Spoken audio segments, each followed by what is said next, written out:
Friends, this is another lecture of power electronics in which we will discuss about single phase full wave midpoint converter.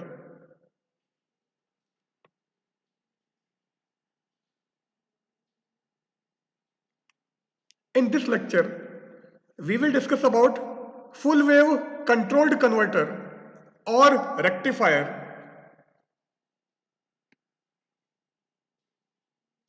and especially single phase full wave mid point converter. तो यहां पर हम full wave controlled converter के बारे में discuss करेंगे and main target हमारा single phase full wave mid point converter होगा।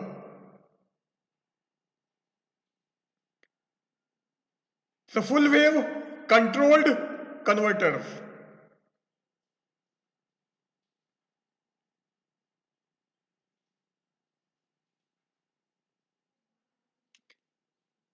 So first of all, classification of AC to DC converter. So AC to DC converter को किस टाइप से हम क्लासिफाई करेंगे? First classification is according to the number of supply phases on the input. अब input हमारे पास में है, उसको हमने जो सप्लाई दी है वो हमारी 3 फेज है या सिंगल फेज है, उसके बेस पे इसको क्लासिफाई करते हैं।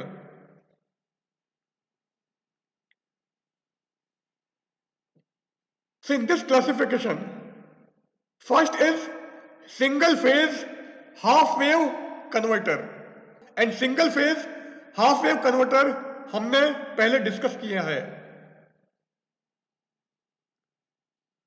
Next one is 3 phase controlled converter. 3 phase controlled converter has 3 phase power supply on the input side. So अगर इनपुट में हम सिंगल फेज की जगह 3 फेज पावर सप्लाई देते हैं तो ये हमारा होगा 3 फेज कंट्रोल्ड कन्वर्टर, क्योंकि यहां पर हम 3 फेज पावर सप्लाई लगा रहे हैं एंड साथ में हमने थायरिस्टर लगाया है। So it will known as 3 phase controlled converter. Next classification is according to the number of load current pulse per cycle of source voltage. Source voltage per cycle कितनी pulse provide कर रहा है उसके base पे इसका classification लेते हैं। So single phase one pulse converter, and it is also known as half wave controlled converter, and this converter we have already discussed earlier. Next one is single phase full wave converter. Single phase full wave converter is also known as two pulse converter, क्योंकि output में हमको 2 pulse मिलेगी इसलिए इसको हमने 2 pulse converter भी कहा है। Now this is single phase mid point converter, क्योंकि इनपुट में हमने यहां पर सिंगल फेज पावर सप्लाई लगाई है। ये हमारा सेकेंडरी ट्रांसफार्मर की कॉइल है और इसका जो मिड पॉइंट है, इस मिड पॉइंट से हमने लोड कनेक्ट किया है। It means this is mid point converter, और यहां पर 1 एंड 2 दो थायरिस्टर हमने अटैच किए हैं या जोड़े हैं, इसलिए यहां पर हमको 2 पल्स मिलेगी या फुल वेव मिलेगी। एंड लोड हमने ट्रांसफार्मर की सेकेंडरी के मिड पॉइंट से जोड़ा है। So this is single phase 2 pulse mid point converter. This is a three phase power supply. So एक फेज इसका ये है, सेकंड फेज ये है, एंड थर्ड फेज हमारा ये है। So here we have single phase power supply and here three phase power supply. So single phase power supply होती है, 3-फेज पावर सप्लाई होती है, एंड 2-फेज पावर सप्लाई नहीं होती है। ऐसा क्यों है ये आप चेक करना।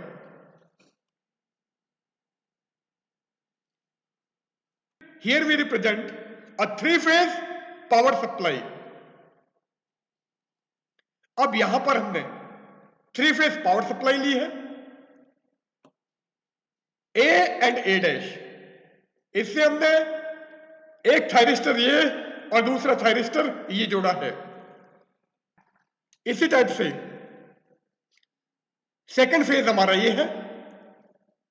सो फेज के पॉइंट बी से हमारा ये थायरिस्टर है एंड बी डैश से हमने ये वाला थायरिस्टर जोड़ा है, एंड थर्ड फेज के पॉइंट सी से हमारा ये थायरिस्टर जुड़ा है और सी डैश से हमारा ये थायरिस्टर जुड़ा है। सो सारे थायरिस्टर्स के पॉजिटिव टर्मिनल या पी टर्मिनल हमने पावर सप्लाई से अटैच किए हैं एंड इनके एन टर्मिनल आपस में जुड़े हुए हैं, और इस पावर सप्लाई का जो मिड पॉइंट है उससे एंड इन थायरिस्टर के कॉमन पॉइंट से हमने लोड जोड़ दिया है। अब यहां पर 3-फेज पावर सप्लाई है एंड साथ में हमने 6 थायरिस्टर जोड़े हैं।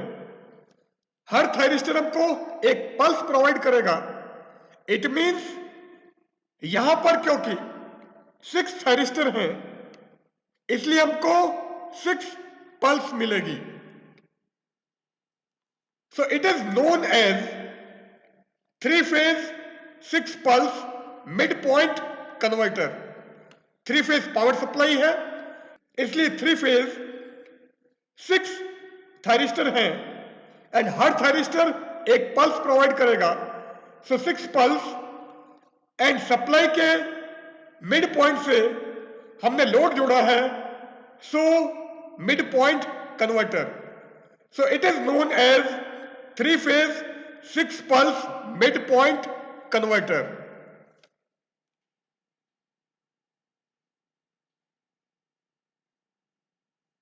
अब यहां पर हमने 4 थायरिस्टर्स दिखाए हैं और ये जो थायरिस्टर हैं ये एक सिंगल फेज पावर सप्लाई से जुड़े हुए हैं। These 4 thyristor make a bridge.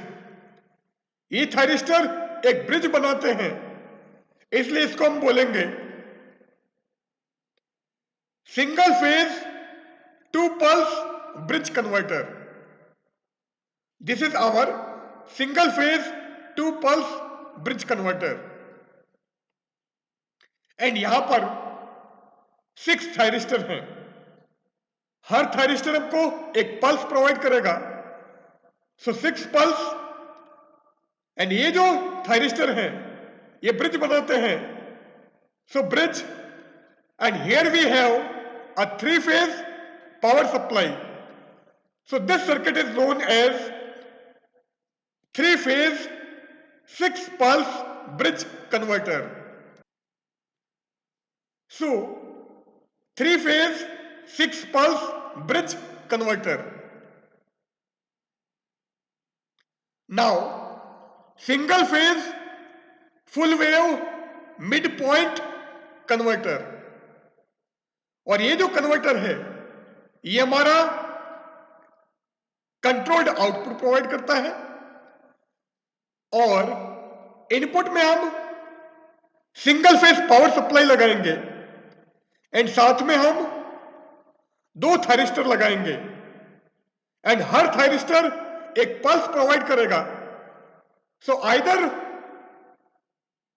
We can say it a single phase full wave mid point converter और single phase 2 pulse mid point converter.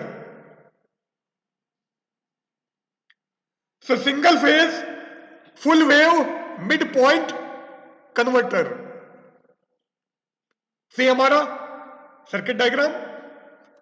यहां पर हम सिंगल फेज पावर सप्लाई लगाते हैं। ये ट्रांसफार्मर के सेकेंडरी का मिड पॉइंट ये है एंड इस मिड पॉइंट से हमने RL लोड जोड़ दिया है। एक लोड जोड़ा है जिसमें रेजिस्टर एंड इंडक्टर है। एक थायरिस्टर हमारा ये है जिसको हमने T1 कहा है और दूसरा थायरिस्टर हमारा T2 है। थायरिस्टर T1 के across voltage VT1 and thyristor T2 के across voltage VT2। Load current I0 and load voltage is V0। अब फर्स्ट हाफ साइकिल की बात करें तो ये वाला पॉइंट हमारा पॉजिटिव एंड ये नेगेटिव। सो पॉइंट ए हमारा पॉजिटिव होगा एंड इस पॉइंट ए के कॉरस्पॉन्डिंग पॉइंट एन हमारा नेगेटिव होगा एंड ये हमारा नेगेटिव है। सो पॉइंट बी हमारा नेगेटिव होगा एंड इस नेगेटिव के कॉरस्पॉन्डिंग एन हमारा पॉजिटिव होगा। सो ये प्लस ये माइनस, ये प्लस एंड ये minus. So first half cycle में थायरिस्टर T1 हमारा फॉरवर्ड बायस होगा क्योंकि ये हमारा पॉजिटिव से जुड़ा है और ये जो एन टर्मिनल है ये हमारा नेगेटिव से जुड़ा है। एंड फर्स्ट हाफ साइकिल में थायरिस्टर T2 की बात करें तो T2 का P नेगेटिव से जुड़ा है जबकि T2 का एन टर्मिनल पॉजिटिव से जुड़ा है। तो ये वाला थायरिस्टर हमारा रिवर्स बायस होगा और ये थायरिस्टर हमारा फॉरवर्ड बायस होगा। नाउ इसी डायग्राम को हमने यहां पर दिखा दिया है। T1 में जो सप्लाई है वो हमारी VAN एंड T2 में सप्लाई VBN। लोड हमारा RL लोड है और नेगेटिव हाफ साइकिल की अगर यहां पे बात करें तो हमारा नेगेटिव ये पॉजिटिव। सो इंडक्शन से पॉइंट ए हमारा नेगेटिव होगा एंड पॉइंट बी पॉजिटिव होगा। सो इस नेगेटिव के कॉरस्पॉन्डिंग एन हमारा पॉजिटिव हो जाएगा एंड इस पॉजिटिव के कॉरस्पॉन्डिंग एन हमारा नेगेटिव होगा। सो सेकेंड हाफ साइकिल में T1 रिवर्स बायस जबकि T2 फॉरवर्ड बायस होगा। सो फर्स्ट हाफ साइकिल में हमको आउटपुट थायरिस्टर T1 के कारण मिलेगा एंड नेगेटिव हाफ साइकिल में आउटपुट हमको थायरिस्टर T2 के कारण मिलेगा। तो एक पल्स हमको T1 प्रोवाइड करता है एंड दूसरी पल्स हमको T2 प्रोवाइड करता है।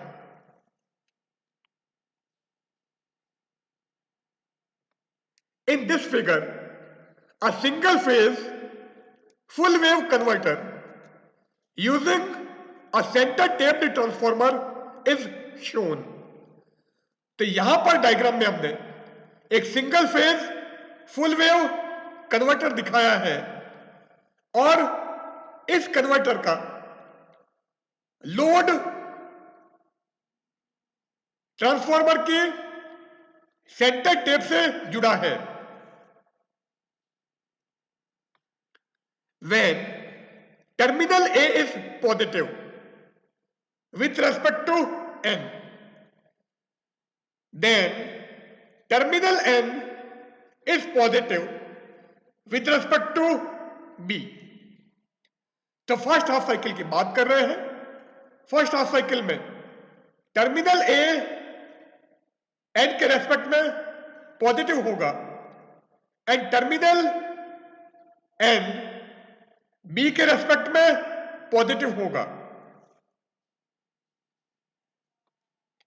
सो VAN is equal to VNB और VAN is equal to minus VBN। Here we are assuming that load or output current is continuous and turns ratio from primary to each secondary is unity। तो यहां पर जो circuit हमने लिया है इसके अंदर हम ये मानते हैं कि लोड करंट या आउटपुट करंट हमारी कंटिन्यूस है, वो हमारी ब्रेक नहीं होती है, एंड ट्रांसफार्मर की प्राइमरी एंड सेकेंडरी कॉइल का जो टर्न रेशियो है वो हमारा यूनिटी है, 1 है।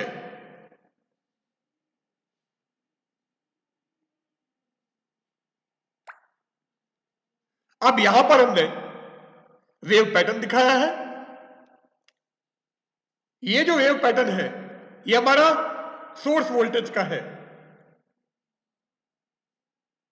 तो ये जो सॉलिड लाइन है ये हमारा VAN रिप्रेजेंट करती है और डॉटेड लाइन हमारी VBN रिप्रेजेंट करती है। सो अगर VAN हमारा पॉजिटिव है देन VBN हमारा नेगेटिव होगा, एंड अगर VBN हमारा पॉजिटिव है देन VAN हमारा नेगेटिव होगा। सो थायरिस्टर T1 को ये वाली पल्स मिलेगी एंड थायरिस्टर T2 को ये पल्स मिलेगी। एल्फा हमारा फायरिंग एंगल है। सो एल्फा एंगल के बाद में मीन्स जैसे फायरिंग एंगल अचीव हो जाता है थायरिस्टर T1 हमारा टर्न ऑन हो जाएगा, एंड इस कंडीशन में थायरिस्टर T2 हमारा रिवर्स बायस होगा, इसलिए वो टर्न ऑन नहीं होगा। T2 टर्न ऑन कब होगा? जब एंगल हमारा पाई प्लस अल्फा आएगा, क्योंकि पाई एंगल के बाद में जो इनपुट पल्स है वो हमारी रिवर्स बायस हो जाती है, या इनपुट पल्स का नेगेटिव हाफ साइकिल स्टार्ट हो जाता है। So at firing angle alpha thyristor T1 is turned on, and at angle pi plus alpha thyristor T2 will be turned on। तो ये जो लोड वोल्टेज मिल रही है ये हमारा थायरिस्टर T1 के कारण, ये थायरिस्टर T2 के कारण, ये वापस थायरिस्टर T1 के कारण और ये वापस थायरिस्टर T2 के कारण। एंड लोड करंट की बात करें तो लोड करंट हमको इस वेव पैटर्न में मिलती है। तो ये हमारा थायरिस्टर T1 के कारण, ये T2 के कारण, ये T1 एंड ये T2 के कारण होगी। यहां पर हमने थायरिस्टर के अक्रॉस जो वोल्टेज हमको मिलेगा जिसको हमने VT कहा है वो दिखाया है। So voltage across thyristor T1 is VT1, which is shown here by this diagram, and the voltage across thyristor T2 is VT2, and it is shown by this diagram. Thyristors T1 and T2 are forward biased during positive and negative half cycles respectively, and therefore they are triggered accordingly। अब हमने कहा है कि first half cycle में thyristor T1 हमारा forward bias होता है, and negative half cycle में हमारा थायरिस्टर T2 फॉरवर्ड बायस होता है। एंड थायरिस्टर के ट्रिगर ऑन होने के लिए हमको एक फायरिंग पल्स प्रोवाइड करनी पड़ेगी। So at angle alpha thyristor T1 is triggered on, and at angle pi plus alpha, thyristor T2 is triggered on, तो इसके अकॉर्डिंग हमको आउटपुट मिलेगा। After omega T equal to 0, VAN is positive. Therefore, T1 is forward biased, and when triggered at delay angle alpha, T1 gets turned on. So omega T equal to 0 पर VAN हमारा positive होता है। It means T1 हमारा forward bias होगा, and जैसे ही firing pulse इसको मिलती है जो डिले एंगल अल्फा पर मिलेगी, इस फायरिंग पल्स को गेन करके T1 हमारा टर्न ऑन हो जाता है। At this angle alpha, supply voltage twice Vn sin alpha, reverse bias is T2. So this thyristor or this SCR is turned off. So angle alpha पर T2 को supply voltage twice Vn sin alpha reverse bias provide करता है, and इस reverse bias के कारण T2 हमारा turn on नहीं होता है या T2 हमारा टर्न ऑफ होता है। Here T1 is known as incoming thyristor and T2 is known as outgoing thyristor. So T1 हमारा इनकमिंग थायरिस्टर है जबकि T2 हमारा आउटगोइंग थायरिस्टर है। क्योंकि T1 के कारण आउटपुट हमको मिलता है, इसलिए यहां पर हमने T1 को इनकमिंग थायरिस्टर एंड T2 को आउटगोइंग थायरिस्टर बोला है। During this cycle load current is also transferred from T2 to T1. So first half cycle के ड्यूरेशन में लोड करंट T2 से T1 में ट्रांसफर हो जाती है।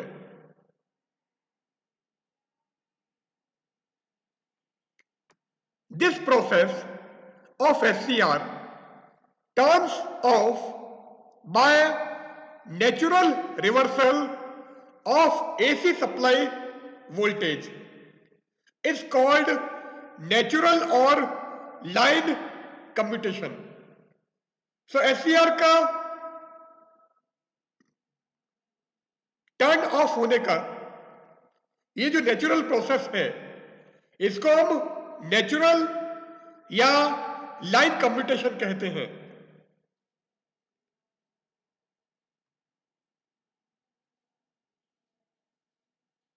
Now from equivalent circuit, equivalent diagram अभी हमने दिखाया था। If VAN is equal to VM sin omega t, then in this case VBN is equal to minus VNB is equal to minus VM sin omega t. So VAN plus VNB निकालते हो तो क्या आएगा, यहां से VNB है VM sin omega t, so VAB equal to VAN plus VNB is equal to twice VM sin omega t. अभी हमारी पल्स थी जो डायग्राम में अभी हमने दिखाई थी। When omega t equal to alpha, इस एंगल की बात करते हैं। T1 is triggered and T2 is subjected to a reverse voltage. So omega t equal to alpha पर T1 हमारा ट्रिगर ऑन होता है जबकि T2 को रिवर्स वोल्टेज मिलता है, इसलिए ये हमारा टर्न ऑफ की कंडीशन में होता है, ये रिवर्स बायस होता है।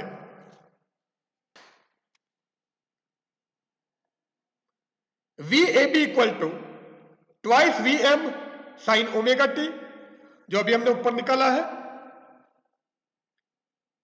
In this case current is transferred from T2 to T1 and as a result T2 is switched off। इस कंडीशन में करंट हमारी T2 से T1 को ट्रांसफर हो जाती है एंड इसके कारण T2 हमारा टर्न ऑफ होता है। Thus T1 conducts during alpha to pi plus alpha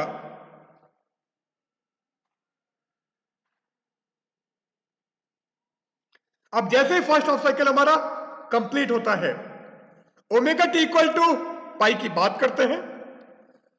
so after omega T equal to pi, T1 is reverse biased, but it will continue conducting as the forward biased T2 is not get gated। So omega T equal to pi पर T1 हमारा reverse bias हो गया है, पर अभी भी ये हमारा कंडक्शन मोड में होता है, क्योंकि T2 जो फॉरवर्ड बायस हुआ है इसको अभी भी गेट पल्स नहीं मिली है, फायरिंग पल्स नहीं मिली है। सो T2 अभी टर्न ऑन नहीं होगा। इसलिए हमने कहा है कि T1 हमारा अल्फा से लेके पाई प्लस अल्फा तक कंडक्शन मोड में होगा।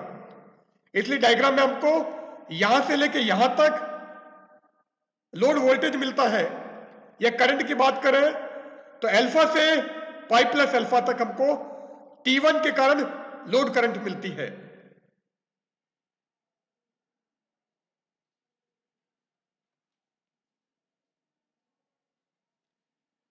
Eight omega T equal to pi plus alpha, omega T equal to pi पर T2 हमारा फॉरवर्ड बायस हो गया था, पर फायरिंग पल्स इसको नहीं मिली थी, इसलिए वो ट्रिगर ऑन नहीं था, कंडक्शन मोड में नहीं था। So at omega T equal to pi plus alpha, इस एंगल पर इसको फायरिंग पल्स मिल जाती है। T2 is triggered and T1 is reverse biased by twice Vm sin alpha, and in this case current is transferred from T1 to T2 and therefore T1 is turned off। So omega t equal to pi plus alpha पर T2 trigger हो जाता है and T1 twice Vm sine alpha के कारण reverse bias की condition में आ जाता है एंड T1 करंट को T2 को ट्रांसफर करता है and hence T1 is turned of. इसलिए T1 हमारा टर्न ऑफ हो जाता है। तो यहां पर हमारा T1 टर्न ऑफ हो गया है, जबकि T2 हमारा टर्न ऑन हो जाएगा। इसलिए ये जो पल्स है, या करंट की बात करें तो ये जो लोड करंट पल्स है वो हमारी T2 के कारण मिलती है।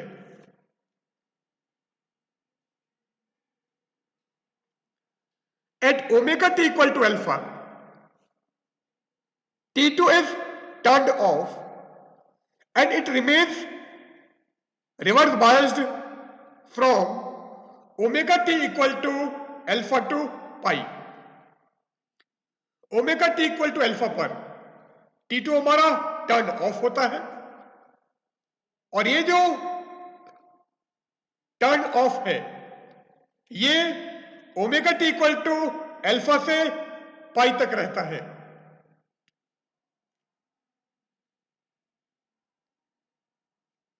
So turn off time provided by circuit to T2। So T2 का टर्न ऑफ टाइम निकालोगे तो वो क्या आएगा, omega T equal to pi minus alpha और t equal to pi minus alpha upon omega second. So turn of time of T2 will be Tc equal to pi minus alpha upon omega. T1 is turned off at omega t equal to pi plus alpha and it remains reverse biased from omega t equal to pi plus alpha to omega T equal to 2 pi. Omega T equal to pi plus alpha पर T1 हमारा turn off हो जाता है जबकि T2 turn on होता है.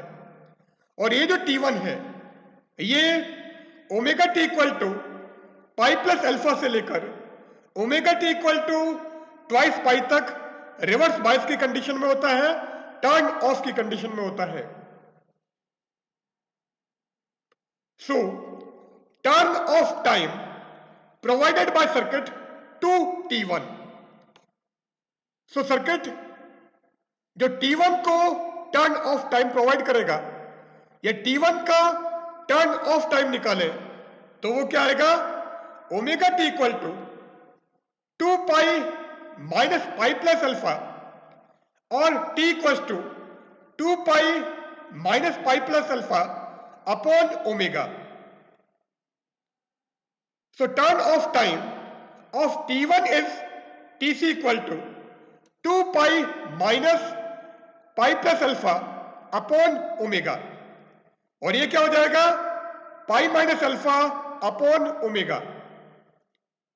So pi minus alpha upon omega. It means turn off time of T2 and turn off time of T1 is same. T1 and T2 दोनों का टर्न ऑफ टाइम सेम है और वो जो turn off time है वो हमारा पाई minus alpha upon omega है. इट मीन्स जितने टाइम तक T1 टर्न ऑफ होगा उतने ही टाइम तक T2 टर्न ऑफ होगा.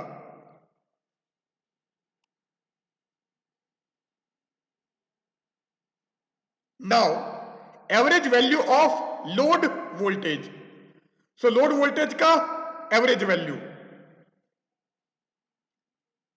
V not equal to 1 upon pi integration alpha to pi plus alpha Vm sine omega t d omega t. क्योंकि इतने duration तक हमारा T1 टर्न ऑन होता है और इसी तरह से इतने ही ड्यूरेशन तक नेक्स्ट हाफ साइकिल में T2 टर्न ऑन होता है. So average value of load voltage हमको यहां से मिल जाएगी. साइन ओमेगा टी का integration minus cos omega t. So Vm upon pi minus cos omega t limit alpha to pi plus alpha. इस negative की वजह से पहले आप लोअर लिमिट लेते हैं एंड देन अपर लिमिट लेते हैं. So V not equal to Vm upon pi cos alpha minus cos pi plus alpha. So पहले cos अल्फा आ गया then cos pi plus alpha आ गया है. अब cos पाई प्लस अल्फा हमारा माइनस cos अल्फा होता है क्योंकि थर्ड क्वाड्रेंट में tan एंड cot पॉजिटिव होता है जबकि cos हमारा नेगेटिव होता है. सो यहां से माइनस कॉस अल्फा आएगा एंड बाहर माइनस है. So minus of minus cos alpha will be plus cos alpha. So this will be twice cos alpha. So average value of load voltage हो जाएगा V not equal to twice Vm upon pi cos alpha. Since circuit turn off time Tc must be greater than SCR turn of time TQ. अब circuit का turn off time जिसको हमने Tc कहा है इसकी value SCR या thyristor के turn off time TQ से ज्यादा होनी चाहिए।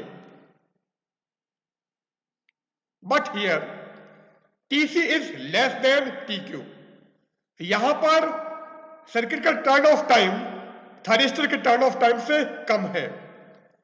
सो commutation failure will occur and whole secondary winding will be short circuited. अब टीसी की वैल्यू टीक्यू से कम है, इसलिए कम्यूटेशन हमारा फेल हो जाएगा और इस कम्यूटेशन फेलियर के कारण ट्रांसफार्मर की जो सेकेंडरी कॉइल थी उसकी वाइंडिंग शॉर्ट सर्किट हो जाएगी, डैमेज हो जाएगी, जल जाएगी। So during commutation failure, if the rate of rise of fault current is high, the incoming thyristor may be damaged if protective elements do not clear the fault। अब हमने कहा है कि टीसी की वैल्यू टीक्यू से कम है, इसलिए कम्यूटेशन फेलियर हो जाएगा और इस कम्यूटेशन फेलियर के ड्यूरेशन में अगर फॉल्ट करंट के बढ़ने की rate of rise of fault current high है, तो उस केस में इनकमिंग थायरिस्टर हमारा डैमेज हो जाएगा। अगर हम इस फॉल्ट करंट को क्लियर करने के लिए कोई प्रोटेक्टिव एलिमेंट यूज नहीं करते हैं तो अगर प्रोटेक्टिव एलिमेंट आप यूज करते हो जिससे कि फॉल्ट करंट हमारी ज्यादा नहीं बढ़े या क्लियर हो जाए, तो इनकमिंग थायरिस्टर हमारा डैमेज नहीं होगा, सर्किट हमारा ब्रेक नहीं होगा। तो यहां पर हम हमारा लेक्चर एंड करते हैं। यहां पर हमने full wave mid point converter लिया है एंड साथ में हमने फुल वेव कन्वर्टर के क्लासिफिकेशन के बारे में डिस्कस किया है। So good bye.